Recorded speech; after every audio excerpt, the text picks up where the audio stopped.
Bagaimana jika seluruh guru di Indonesia digaji 20 juta setiap bulannya?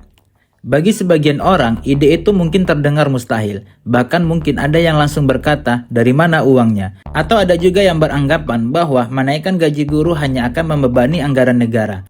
Namun, bagaimana kalau kita melihatnya dari sudut pandang yang berbeda? Bagaimana jika uang yang dikeluarkan untuk meningkatkan kesejahteraan guru sebenarnya bukanlah sebuah beban, melainkan investasi terbesar yang bisa dilakukan sebuah negara untuk masa depannya?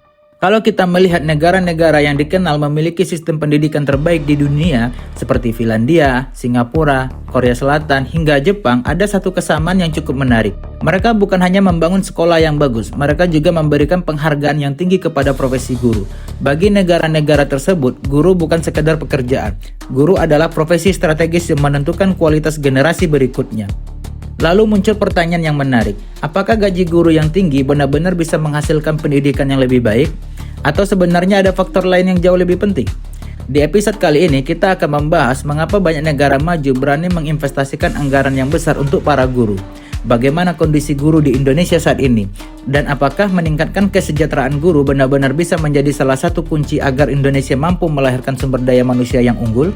Selamat datang di Ruang Dian. Sebelum kita lanjut, pastikan kamu sudah subscribe channel Ruang Dian. Karena di channel ini kita tidak hanya membahas apa yang sedang terjadi, tetapi juga mencoba memahami mengapa itu terjadi, apa penyebabnya, dan bagaimana dampaknya bagi masa depan Indonesia. So, mari kita bahas.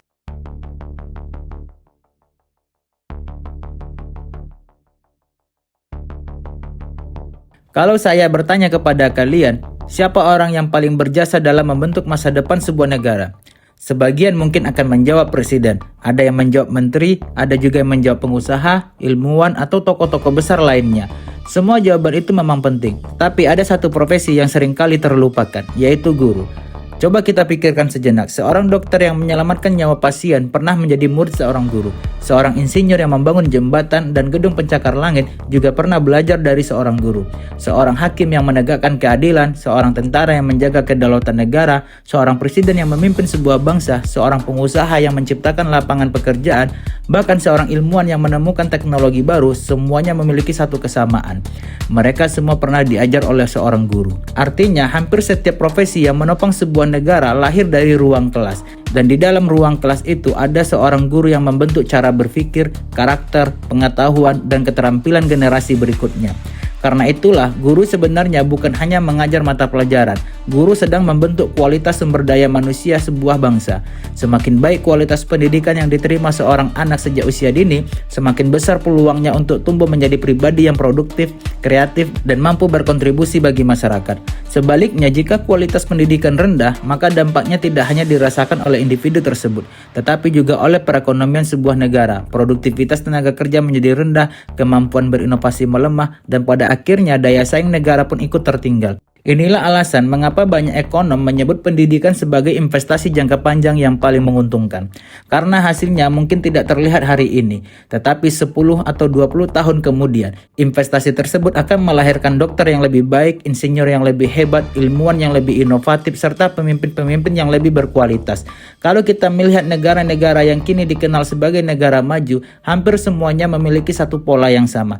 Mereka tidak memulai pembangunan hanya dengan membangun jalan tol, pelabuhan, atau gedung-gedung megah. Mereka memulai dari membangun manusianya. Untuk membangun manusia yang berkualitas, mereka terlebih dahulu membangun sistem pendidikannya.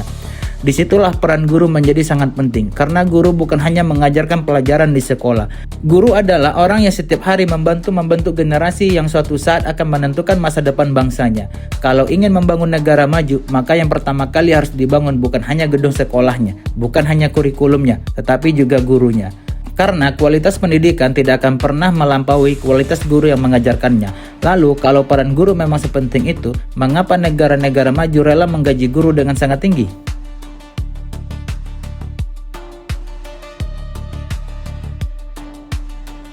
Kalau kita perhatikan, hampir semua negara yang memiliki sistem pendidikan terbaik di dunia memiliki satu kesamaan. Mereka tidak menganggap guru sebagai profesi biasa. Mereka memandang guru sebagai salah satu profesi yang paling penting dalam membangun masa depan negaranya. Dan karena itulah mereka berani berinvestasi besar pada para guru. Mari kita lihat beberapa contohnya. Yang pertama adalah Finlandia. Negara ini hampir selalu berada di peringkat atas dalam berbagai penilaian kualitas pendidikan dunia. Namun yang menarik bukan hanya hasilnya, melainkan bagaimana mereka memilih siapa yang boleh menjadi guru. Di Finlandia, menjadi guru bukanlah hal yang mudah, profesi seleksinya sangat ketat. Hanya sebagian kecil pelamar yang berhasil diterima di program pendidikan guru. Artinya profesi guru benar-benar diisi oleh orang-orang yang memiliki kemampuan akademik dan motivasi yang tinggi. Setelah menjadi guru pun mereka diberikan kepercayaan yang besar. Guru memiliki otonomi untuk menentukan metode pembelajaran yang paling sesuai bagi murid-muridnya. Karena pemerintah percaya bahwa guru adalah tenaga profesional, bukan sekedar pelaksana kurikulum. Tak heran jika profesi guru di Finlandia mendapatkan penghormatan yang sangat tinggi dari masyarakat. Selanjutnya adalah Singapura. Negara kecil yang hampir tidak memiliki sumber daya alam ini justru menjadikan pendidikan sebagai salah satu kekuatan utamanya. Di Singapura, guru tidak berhenti belajar setelah diangkat menjadi tenaga pendidik. Mereka secara rutin mengikuti pelatihan untuk meningkatkan kemampuan mengajar, memahami perkembangan teknologi, hingga mempelajari metode pembelajaran terbaru. Selain itu, jalur karir guru juga sangat jelas. Guru yang memiliki prestasi dapat berkembang menjadi mentor, kepala sekolah, hingga pemimpin di bidang pendidikan. Dengan sistem seperti ini, guru memiliki motivasi untuk terus meningkatkan kompetensinya sepanjang karir mereka. Kemudian, ada Korea Selatan. Negara yang dalam beberapa dekade berhasil berubah dari negara miskin menjadi salah satu kekuatan ekonomi dunia. Salah satu kunci keberhasilannya adalah investasi besar pada pendidikan. Di Korea Selatan, profesi guru merupakan salah satu profesi yang paling bergengsi. Persaingan untuk menjadi guru sangat ketat. Banyak lulusan terbaik yang justru memilih menjadi guru karena profesi ini dihormati, memiliki jenjang karir yang baik, serta menawarkan penghasilan yang kompetitif. Akibatnya, sekolah-sekolah mereka mampu menarik tenaga pendidik dengan kualitas terbaik. Lalu kita lihat Jepang, negeri yang dikenal dengan budaya disiplin dan etos kerjanya. Di Jepang, rasa hormat terhadap guru sudah menjadi bagian dari budaya masyarakat. Guru tidak hanya bertugas mengajar pelajaran di kelas, mereka juga berperan membentuk karakter, kedisiplinan, dan tanggung jawab para siswa. Pemerintah Jepang pun terus mendorong pengembangan profesional guru melalui berbagai pelatihan dan peningkatan kompetensi agar kualitas pendidikan tetap mengikuti perkembangan zaman. Kalau kita melihat keempat negara tersebut, memang ada banyak perbedaan dalam sistem pendidikan mereka. Namun ada satu benang merah yang sama. Mereka tidak sekedar memberikan gaji yang layak kepada guru. Mereka juga menciptakan seleksi yang ketat, menyediakan pelatihan yang berkelanjutan, memberikan ruang bagi guru untuk berkembang, serta menempatkan profesi guru sebagai pekerjaan yang terhormat. Karena mereka memahami satu hal yang sangat sederhana. Jika ingin memiliki sumber daya manusia yang unggul, maka mereka harus terlebih dahulu memiliki guru yang unggul. Itulah sebabnya negara-negara maju tidak melihat anggaran untuk guru sebagai sebuah beban. Mereka melihatnya sebagai investasi jangka panjang. Karena setiap rupiah yang diinvestasikan untuk meningkatkan kualitas guru hari ini akan kembali dalam bentuk generasi yang lebih cerdas, lebih produktif, dan lebih inovatif di masa depan.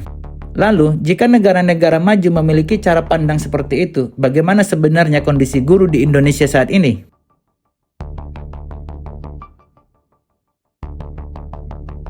Kalau kita berbicara tentang guru di Indonesia, tentu kita tidak bisa menyamaratakan semuanya, karena sistem pendidikan di Indonesia memiliki berbagai jenis tenaga pendidik dengan kondisi yang berbeda-beda. Ada guru aparatur sipil negara atau ASN yang memiliki status sebagai pegawai pemerintah. Ada juga guru P3K, yaitu pegawai pemerintah dengan perjanjian kerja, yang kini menjadi bagian penting dalam memenuhi kebutuhan tenaga pendidik di berbagai daerah. Dan masih ada guru honorer yang selama bertahun-tahun menjadi tulang punggung pendidikan di banyak sekolah, terutama di daerah-daerah yang kekurangan guru. Mereka semua memiliki satu tujuan yang sama, yaitu mendidik generasi penerus bangsa. Namun mereka menghadapi tantangan yang tidak selalu sama. Salah satu tantangan yang paling sering dibahas adalah kesejahteraan yang belum merata. Sebagian guru telah memperoleh penghasilan dan tunjangan yang relatif baik. Namun di sisi lain, masih ada guru yang harus berjuang dengan pendapatan yang jauh dari ideal, terutama di daerah tertentu atau mereka yang belum memiliki status kepegawaian yang tetap. Perbedaan kondisi ini tentu mempengaruhi rasa keadilan dan dapat mempengaruhi daya tarik profesi guru bagi generasi muda. Padahal, jika kita ingin menarik lulusan-lulusan terbaik untuk menjadi guru, profesi ini juga harus mampu memberikan penghargaan yang layak terhadap kompetensi dan tanggung jawab yang mereka emban. Namun persoalannya ternyata tidak terhenti pada kesejahteraan. Banyak guru juga menghadapi beban administrasi yang cukup besar. Selain mengajar di kelas, mereka harus menyelesaikan berbagai laporan, dokumen, hingga tugas-tugas administratif lainnya. Akibatnya, waktu yang seharusnya dapat digunakan untuk mempersiapkan materi pembelajaran, mendampingi siswa, atau meningkatkan kemampuan mengajar justru sering tersita oleh pekerjaan administratif. Tantangan berikutnya adalah distribusi guru yang belum merata. Di beberapa kota besar, jumlah guru relatif mencukupi. Namun di sejumlah daerah terpencil, masih ada sekolah yang kekurangan tenaga pendidik. Akibatnya, kualitas layanan pendidikan yang diterima siswa bisa sangat berbeda, tergantung pada lokasi tempat mereka tinggal. Padahal setiap anak Indonesia seharusnya memiliki kesempatan yang sama untuk mendapatkan pendidikan yang berkualitas. Selain itu, dunia juga terus berubah. Teknologi berkembang sangat cepat, kecerdasan buatan mulai digunakan di berbagai bidang, cara belajar generasi muda pun berbeda dibandingkan 10 tahun atau 20 tahun yang lalu. Karena itu, peningkatan kompetensi guru menjadi tantangan yang tidak kalah penting. Guru perlu terus mendapatkan pelatihan, memperbaharui metode pembelajaran, dan menguasai teknologi agar mampu mempersiapkan siswa menghadapi dunia yang terus berubah. Artinya, tantangan pendidikan Indonesia bukan hanya soal jumlah guru, tetapi juga bagaimana memastikan setiap guru memiliki kesempatan untuk terus berkembang. Di balik berbagai tantangan tersebut, kita perlu juga memberikan apresiasi. Indonesia memiliki begitu banyak guru yang luar biasa. Bahkan di daerah-daerah dengan fasilitas yang terbatas, masih banyak guru yang tetap mengajar dengan penuh dedikasi, berusaha memberikan yang terbaik bagi murid-muridnya.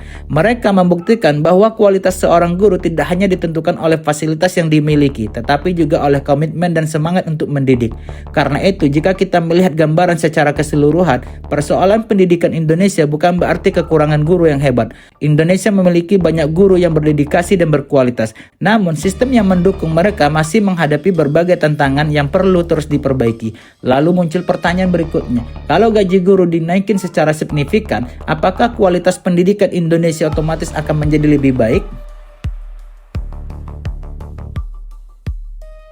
Setelah melihat bagaimana negara-negara maju memperlakukan profesi guru, mungkin muncul satu kesimpulan sederhana.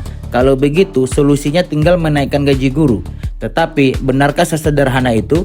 Jawabannya adalah belum tentu. Meningkatkan kesejahteraan guru memang sangat penting. Namun, gaji yang tinggi tidak secara otomatis menghasilkan pendidikan yang lebih baik. Karena kualitas pendidikan tidak hanya ditentukan oleh seberapa besar seorang guru dibayar, tetapi juga oleh bagaimana sistem memilih, mendidik, mengembangkan, dan mengevaluasi para guru tersebut.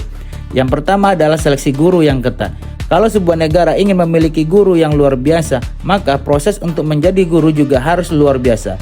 Profesi guru harus mampu menarik lulusan-lulusan terbaik, bukan karena mereka tidak memiliki pilihan pekerjaan lain, tetapi karena menjadi guru adalah profesi yang bergengsi dan dihormati. Semakin tinggi standar seleksi, semakin besar peluang mendapatkan tenaga pendidik yang benar-benar berkualitas. Yang kedua adalah pendidikan calon guru yang berkualitas. Menjadi guru bukan hanya soal menguasai mata pelajaran. Seorang guru juga harus memahami cara mengajar, psikologi perkembangan anak, kemampuan berkomunikasi, hingga bagaimana membangun karakter peserta didik. Karena itulah, pendidikan calon guru harus benar-benar mampu mempersiapkan mereka menghadapi tantangan di ruang kelas. Ketiga adalah pelatihan yang berkelanjutan. Dunia terus berubah, teknologi berkembang sangat cepat, metode pembelajaran pun terus mengalami perkembangan. Seorang guru tidak bisa hanya mengandalkan ilmu yang diperoleh ketika masih kuliah. Mereka perlu terus belajar, mengikuti pelatihan, memperbaharui keterampilan, dan memahami teknologi baru agar mampu membimbing generasi yang hidup di era digital. Selanjutnya adalah evaluasi kinerja. Setiap profesi memiliki standar, begitu pula guru. Evaluasi bukan untuk mencari kesalahan, melainkan untuk mengetahui apa yang sudah berjalan dengan baik dan apa yang masih perlu diperbaiki. Dengan evaluasi yang adil dan transparan, kualitas pendidikan dapat terus meningkat dari waktu ke waktu. Dan yang tidak kalah penting adalah pengembangan karir. Guru juga membutuhkan kesempatan untuk berkembang, mulai dari menjadi guru ahli, mentor bagi guru lain, kepala sekolah, hingga pemimpin di bidang pendidikan. Dengan adanya jalur karir yang jelas, profesi guru akan semakin menarik bagi talenta-talenta terbaik di Indonesia. Kalau kita kembali melihat Finlandia, kita bisa memahami mengapa sistem mereka begitu berhasil. Di sana menjadi guru bukanlah pekerjaan yang mudah untuk dimasuki. Seleksinya sangat ketat, standarnya tinggi, namun setelah berhasil menjadi guru, mereka diberikan kepercayaan yang besar sebagai tenaga profesional. Pemerintah tidak mengawasi setiap langkah mereka secara berlebihan. Sebaliknya, guru diberi ruang untuk berinovasi dalam proses belajar mengajar. Artinya, penghargaan terhadap guru bukan hanya diwujudkan dalam bentuk kesejahteraan, tapi juga melalui kepercayaan, profesionalisme, dan kesempatan untuk terus berkembang. Dari sini kita bisa melihat bahwa keberhasilan sistem pendidikan Finlandia bukan lahir hanya karena gaji guru yang tinggi, melainkan karena mereka membangun sebuah sistem yang mampu menghadirkan guru-guru terbaik dan kemudian mendukung mereka untuk terus bertumbuh. Jadi kalau kita ingin meningkatkan kualitas pendidikan Indonesia, menaikkan gaji guru memang bisa menjadi bagian dari solusi. Tetapi itu bukan satu-satunya solusi. Karena gaji hanyalah salah satu bagian dari reformasi pendidikan yang jauh lebih besar. Tanpa seleksi yang baik, pendidikan guru yang berkualitas, pelatihan yang berkelanjutan, evaluasi yang adil, dan jalur karir yang jelas, kenaikan gaji saja belum tentu menghasilkan perubahan yang signifikan. Lalu pertanyaan sekarang, haruskah Indonesia meningkatkan kesejahteraan guru?